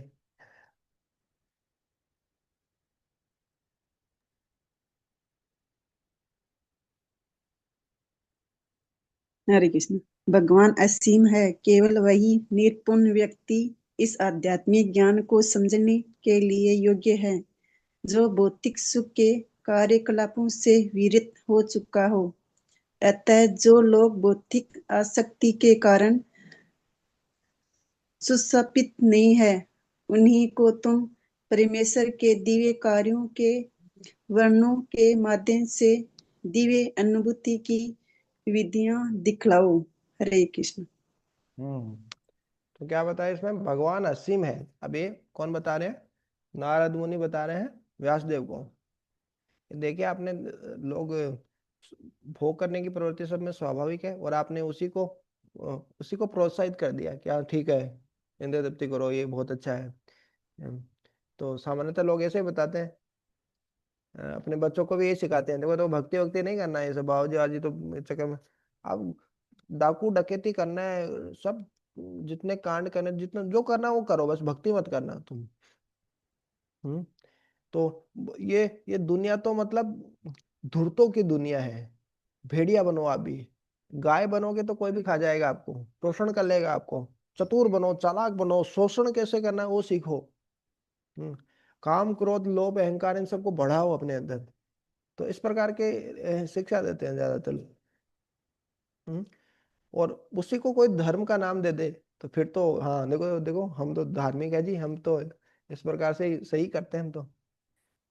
हाँ, तो इस प्रकार से उसको धर्म का नाम देके लोगों को गलत काम के लिए मोटिवेट नहीं करना चाहिए। उससे अच्छा तो कुछ बोलो ही नहीं, मतलब चुप ही रहो। तो फिर बता रहे हैं जो नारद मुनि व्यासदेव को, देखो भगवान असीम है, भगवान की कोई सीमा नहीं है। ऐसे नहीं कि भगवान इतना ही कर सकते हैं। क्या भगवान मेरे दुखों को दूर कर सकते हैं क्या? या बहुत थोड़ा ही कर सकते हैं क्या? या कुछ भी कर सकते हैं? भगवान की कृपा की भी कोई सीमा नहीं है, भगवान की भी कोई सीमा नहीं है। केवल वही निपुण व्यक्ति इस आध्यात्मिक ज्ञान को समझने के लिए योग्य है जो भौतिक सुख के कार्यकलापों से विरक्त हो चुका हो। अब होता क्या है कि हमको भौतिक सुख भी चाहिए और आध्यात्मिक सुख भी चाहिए। हमको कैंसर हो रखा है, हमको तंबाकू भी खानी है और हमको कैंसर भी ठीक करना है। हमको शुगर हो गया, अब मीठा भी खाना है और शुगर भी ठीक करना है।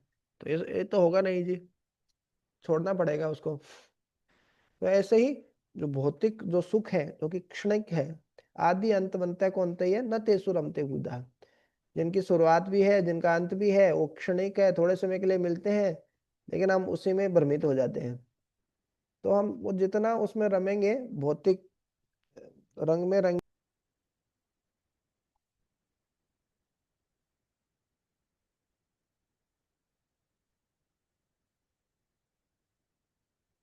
हम्म तो इंटरनेट डिस्कनेक्ट हो गया थोड़ा। हम्म तो शिला प्रभुपाद जी बोलते थे ऐसा, कि आपको तंबाकू भी खानी है और कैंसर भी ठीक करना है, वो एक साथ नहीं होगा। तो कुछ तो छोड़ना पड़ता है आध्यात्मिक आनंद प्राप्त करने के लिए। कुछ तो भौतिक, वो बोलते हैं कुछ पाने के लिए कुछ खोना पड़ता है। तो वही, जो हंस की तरह मोती चुगना है तो कचरे को तो छोड़ना ही पड़ेगा जी। अब लेकिन कचरा ही हमको तो मोती लगता है, तो बात अलग है। तो केवल वही निपुण व्यक्ति इस आध्यात्मिक ज्ञान को समझने के लिए योग्य है। तो योग्यता ये है इसकी, जो हमको क्षणिक सुख मिलता है किसी भी चीज में, जो हम भगवान से रहित होकर वो कार्य करते हैं। भगवान को बिना भोग लगाए हमको खाना बहुत अच्छा लगता है। अरे क्या भगवान है, हर चीज में भगवान भगवान है। भगवान को भोग लगाइए तुलसी पत्तर के साथ। हम्म या कम से कम भगवान का नाम लेकर खाइए उसको। तो इस प्रकार से जो कुछ भी कर रहे हैं, यत करो यत स्नासी यत जुओसी ददासी, भगवान को केंद्र में रखे करेंगे तो वो मुक्ति का कारण हो जाएगा, नहीं तो वही बंधन का कारण हो जाएगा। अतः जो लोग भौतिक आसक्ति के कारण सुस्थापित नहीं है, उन्हीं को तुम परमेश्वर के दिव्य कार्यों के वर्णनों के माध्यम से दिव्य अनुभूति की विधियां दिखलाओ। या आप अनेक भक्तों के जीवन चरित्र के माध्यम से बताओ, आप ध्रुव महाराज का चरित्र बताओ, प्रहलाद महाराज का चरित्र बताओ, अम्बरीश महाराज का चरित्र बताओ, चित्रकेतु के बारे में बताइए। तो अलग अलग जो भगवान के भक्त हैं उनके माध्यम से बताओ कि कैसे भगवान की भक्ति की जा सकती है और भगवान को प्राप्त किया जा सकता है। और ये पुराने समय के उदाहरण नहीं प्रपात जी के माध्यम से हमको आधुनिक उदाहरण भी मिल जाते हैं। अभी भी ऐसे लोग हैं, ऐसे भक्त हैं जो भगवान के, जो भगवान को किस तरीके से प्राप्त कर रहे हैं। तो उनको सुन के हमको लगता है हाँ हाँ अरे ये भी भक्ति कर सकते हैं तो मैं भी कर सकता हूँ ना। इसको बंद कर दें तो कि बोले इसको कि भाई कि श्रीधर प्रभु जी बोले इतने अच्छे से भक्ति कर सकते हैं, तो राठौड़ प्रभु जी को लग सकता है अरे मैं भी तो कर सकता हूँ ना, मैं क्यों नहीं कर सकता हूँ। वो भी तो हमारी तरह इंसान है, वो भी तो हमारी तरह व्यक्ति, उनमें भी हमारी तो तरह है। यदि वो भी इतने अच्छे से भक्ति कर सकते तो हाँ मैं भी तो कर ही सकता हूँ। तो हमको ये उदाहरण चाहिए रहते हैं हमारे जीवन में, जिनको देख के हमको प्रेरणा मिले कि हाँ ये व्यक्ति भी ऐसे भक्ति कर सकता है तो मैं भी तो कर ही सकता हूँ। तो ऐसे ही शास्त्रों में बताया, लेकिन ध्रुव महाराज भी कर सकते हैं, प्रहलाद महाराज भी कर सकते हैं, कुंती महाराज ने भी प्रार्थना कर रही है, भीष्म पितामह की भी स्तुति है। तो ये इतने सारे भक्त लोग हैं भगवान से प्रार्थना करें, फिर भी ये तो भगवान के नित्य पार्षद है इसलिए कर रहे हैं, हमारे लिए थोड़ी भक्ति है, हमारा तो अलग स्तर है। लेकिन जब कोई उदाहरण हमको मिल जाता है, देखिए देखिए राठौड़ प्रभु जी इतने अच्छे से भक्ति कर रहे हैं जी, तो फिर दिनेश प्रभु जी को भी हो सकता है कि हाँ हाँ मेरे को भी तो करना चाहिए ना, इस प्रकार से तो मैं भी कर सकता हूँ। तो इस प्रकार से जीवन में कोई उदाहरण हमको दिखता है तो प्रेरणा मिलती है कि देखो जी हम भी कर सकते हैं।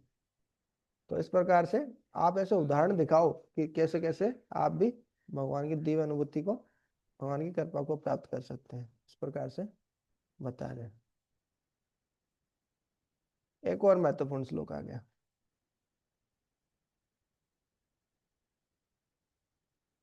त्यक्त्वा सधर्मं चरणाम्बुज हरेर्भजनं न कोपतपतेत् तो यदि यत्र क्व वा भद्रमभूतश्मुष्य किं वो को वार्थ आप्तो भजन्ता स्वधर्मतः। जिसने भगवान की भक्ति में सेवा में प्रवृत्त होने के लिए अपनी भौतिक वृत्तियों को त्याग दिया है, वह कभी कभी कच्ची अवस्था में नीचे गिर सकता है, तो भी उसके असफल होने का कोई खतरा नहीं रहता। इसके विपरीत अभक्त चाहे अपनी वृत्तियों कर्तव्यों में पूर्ण रूप से रत क्यों न हो, उसे कुछ भी लाभ नहीं होता। हरि। तो ये है भक्ति में और ज्ञानी में अंतर है। तो ज्ञान संन्यास या कर्म संन्यास और भक्ति, भक्ति में जो संन्यास लेते हैं दोनों में ये अंतर है। जो ज्ञान संन्यास के बारे में भगवत गीता में भगवान क्या बोले थे, कर्म कर्मेंद्रियाणी संयम में ये आस्ते मनसा स्मरण। जो कर्मेंद्रियों को, हाथ नाक कान हाथ पैर इन सबको नियंत्रण में रखे, मनसा स्मरण, मन से हमेशा भोगों के बारे में, इंद्रिय तृप्ति के बारे में सोचता रहता है ना। व्यक्ति सोचता रहता है इंद्रिय तृप्ति के बारे में, उसको सोचने में बहुत अच्छा लगता है, कल्पना करके ही अच्छा लगता है इंद्रिय तृप्ति के बारे में, भले ही उसको इंद्रिय तृप्ति करने का मौका नहीं मिले, लेकिन सोचता रहता है, वो सोचने में बहुत अच्छा लगता है उसको। तो इस प्रकार से जो, इस प्रकार से भले ही कर्मेंद्रिय को नियंत्रित करके जो मन से इंद्रिय तृप्ति के बारे में सोचता रहता है, वो क्या है, मिथ्याचारी से उच्यते, अर्थात विमूढ़ात्मा मिथ्याचारी से उच्यते, उसको मिथ्याचारी बोला गया है। अपने कर्मों का, कर्तव्यों का परित्याग नहीं करना चाहिए, क्यों, उससे हृदय का शुद्धिकरण होता है। हाँ, लेकिन भक्ति में जो कर्म संन्यास, ज्ञान संन्यास, उसमें नहीं करना चाहिए। पहले कर्मयोग के माध्यम से फिर कर्म संन्यास या ज्ञान संन्यास में आना चाहिए। लेकिन भक्ति में चलेगा यदि कोई अपने कर्तव्यों का, स्वधर्मम त्यक्त्वा, अपने कर्तव्यों को त्याग कर, सबके अलग अलग कर्तव्य होते हैं। किसी व्यक्ति का कर्तव्य है कि परिवार की देखभाल करना है ना, बच्चों की, पत्नी की देखभाल करना, माता पिता की सेवा करना, समाज के प्रति कुछ कर्तव्य होता है, देश के प्रति कुछ कर्तव्य होता है।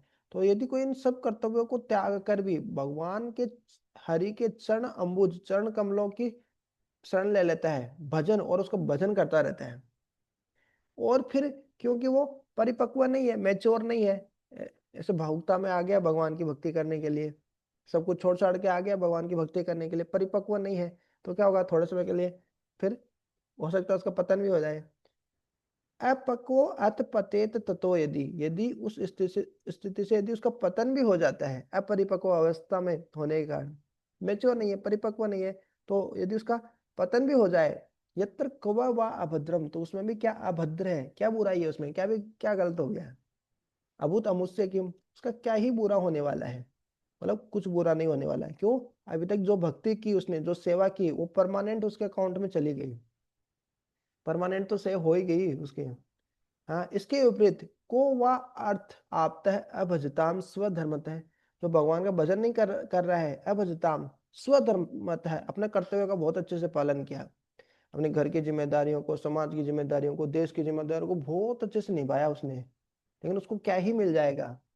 क्या ही वो झंडे गाड़ देगा, बोल रहे तो कुछ नहीं मिलने वाला है, आध्यात्मिक अकाउंट में कुछ भी इन्वेस्टमेंट नहीं हुआ है उसका। जो उसका आध्यात्मिक जो अकाउंट है, खाता है, उसमें कुछ भी पैसा जमा नहीं हुआ है अभी। क्यों?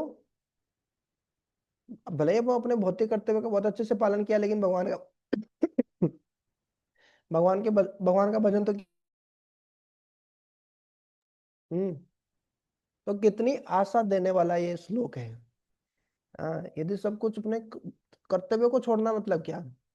पाप लगता है, कोई भी अपने कर्तव्यों का परित्याग करता है तो उसको उसको पाप लगता है, कि आपका ड्यूटी था, आपका कर्तव्य था, ये काम करना था आपको, लेकिन फिर भी आपने छोड़ दिया तो पाप लगता है।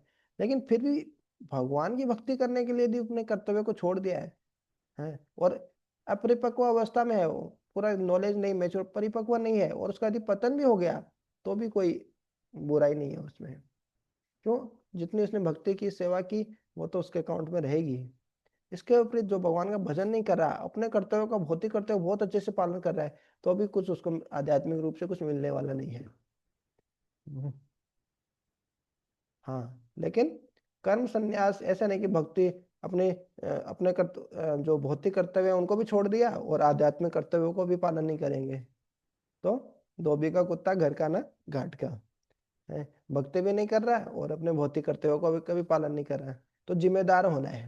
हम्म, तो श्री श्रीमद् भक्ति चारू स्वामी गुरु महाराज ऐसे बोलते थे, be responsible, whether you are a गृहस्थ और ए ब्रह्मचारी, ब्रह्मचारी हो या गृहस्थ हो, जिम्मेदार बनो आप। अपने कर्तव्यों का पालन करो, तो भले भक्त हो या फिर अभक्त हो। हम्म, तो अभक्तों के यदि कर्म संन्यास ले लिया, अपने कर्मों का परित्याग कर लिया कि अब तो कुछ नहीं करेंगे, चलो अब तो बाबा जी बन गए, अब तो बैठे बैठे खाएंगे, ऐसा नहीं है। उनके आध्यात्मिक कर्तव्य होते हैं, उनका पालन करना होता है उसको। तो जो कर्म संन्यास लेते हैं वो मिथ्याचारी कहलाते हैं। क्यों? मन ही मन भगवान की सेवा नहीं करेंगे तो क्या करेंगे? इंद्रिय तृप्ति का चिंतन करते रहेंगे और अपने से अपनी जिम्मेदारी भी नहीं निभा रहे, तो वो मिथ्याचारी कहलाएंगे, ढोंगी जिसको बोलते हैं, प्रीटेंडर, मिथ्याचारी, इस प्रकार से। तो भगवान की भक्ति में ऐसा नहीं है। भले ही यदि पतन भी हो गया किसी का, हाँ, और अपने कर्तव्यों का परित्याग भी किसने कर दिया, फिर भी आशा की किरण है, कोई बुराई नहीं है उसमें, मतलब क्योंकि जो भक्ति किया है वो तो उसके अकाउंट में सही ही रहेगी ऐसा। तो ये बहुत महत्वपूर्ण श्लोक था, आज हम यहीं तक रखते हैं। इसके आगे श्लोक श्लोक नंबर 28 से कल देखेंगे हम। ये भी बहुत महत्वपूर्ण श्लोक है।